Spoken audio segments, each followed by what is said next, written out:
la France. What the France?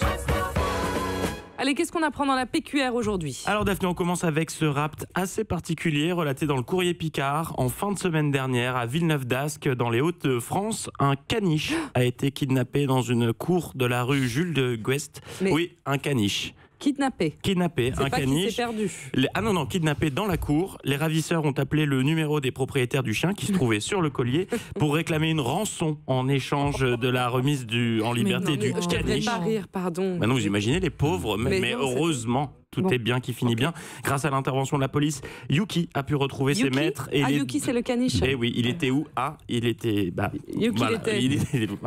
Les deux ravisseurs ont été interpellés et vu leur jeune âge, 17 et 24 ans, je pense qu'ils voulaient simplement boire du jus de pomme pétillant. Oh, donnez-nous le chien! On est à Champomy! Champomy d'abord! Bon, allez, on pense très fort à Yuki et à ses mais il est de retour chez ses maîtres. À part ça, le directeur... personnellement, moi non. Hein. Ah bon? Non. Oh, ce pauvre caniche. Il n'a pas de cœur, Ariel. Non. À part ça, le directeur du collège d'Hydro de Nîmes poursuit sa reconversion en tant que DJ après avoir remplacé en décembre dernier les sonneries de l'établissement par des tubes de Johnny Hallyday en hommage au rocker. La dépêche du midi nous apprend que depuis hier, c'est France Gall qui indique la fin des cours aux collégiens.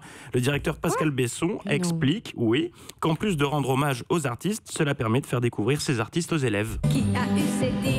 Et ça veut dire que c'est la récré. Je trouve ça super de mettre de la musique.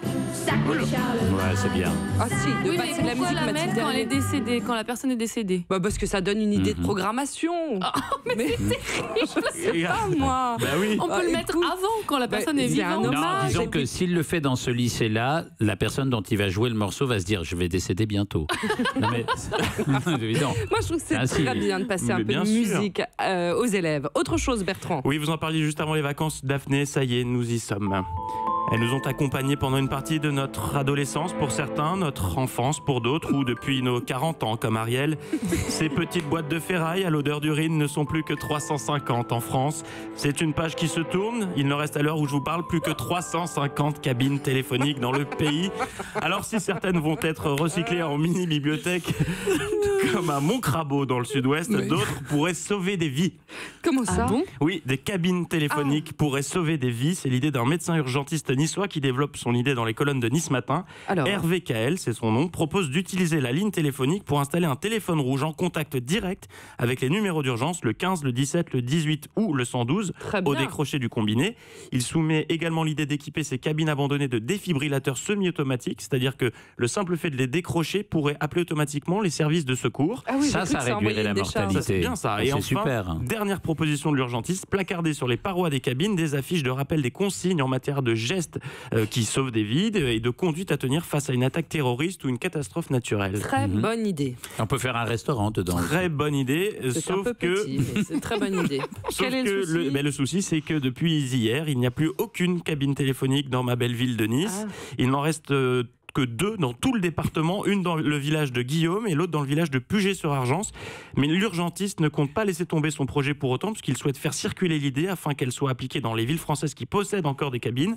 Un projet qui aurait deux bénéfices, selon lui: éviter les coûts liés au démantèlement des cabines et surtout sauver des vies. Très bonne idée. Bien, et pour finir? Et pour finir, en ce début d'année, outre la galette des rois, c'est aussi la traditionnelle période des prédictions pour l'année à venir, le très attendu moment Élisabeth Tessier. J'adore. Mais depuis que la célèbre astrologue a cessé de publier ses livres d'anticipation qui tombaient à côté une fois sur deux, il faut bien le dire. Eh oh, Si, Dis donc. respectez l'astrologie. Dis donc. respect C'est une science exacte. Dis donc. autant pour moi. Et bien depuis, nous étions comme orphelins, mais séchez vos larmes, les enfants. Le bien public a trouvé la relève. Le quotidien relaie les prédictions de Jemina Packington. Elle est britannique et cette diseuse de bonne aventure lit l'avenir dans les asperges. Original. Je vois vos yeux. Donc elle peut les lire qu'en saison. Oui, parce parce que que c'est- le reste du en temps ce et on moment. peut pas. Elle les lit en Oui. ce moment. Je vois vos yeux moqueurs, Ariel Wiesman, mais ne riez pas. Jemina se vante d'un taux d'exactitude de 80 à 90%. C'est Alors, pas rien. très bien. Alors pour les auditeurs et pour nous, qu'est-ce que nous prédisent ces asperges pour 2018? Eh bien, Daphné, des événements qu'on était bien loin d'imaginer. Heureusement, Jemina et ses asperges sont là pour nous ouvrir les yeux sur l'avenir. Accrochez-vous bien, selon elle. Information à prendre avec des pincettes. 2018 devrait être l'année des naissances royales. Sachant que Kate Middleton est enceinte de 6 mois et demi, je dis chapeau pour la prédiction. Gemina indique aussi que cette année devrait aussi être marquée par des scandales politiques. Ça, alors. Et un conflit pourrait éclater à cause des États-Unis, sans déconner. Oui, bon. Alors, je n'ai qu'une chose à dire. Bravo, Gemina. Merci les asperges. Et dans mon café dans lequel je lis l'avenir, je vois que nous sommes ensemble jusqu'à midi et que Pascal Obispo sera notre invité dans la deuxième heure, mais ça reste à vérifier. Je ne veux pas trop mouiller, mais je pense que vous voyez juste. Il faut se grouiller de bouffer les je dis rien, asperges. je dis rien. Europe 1.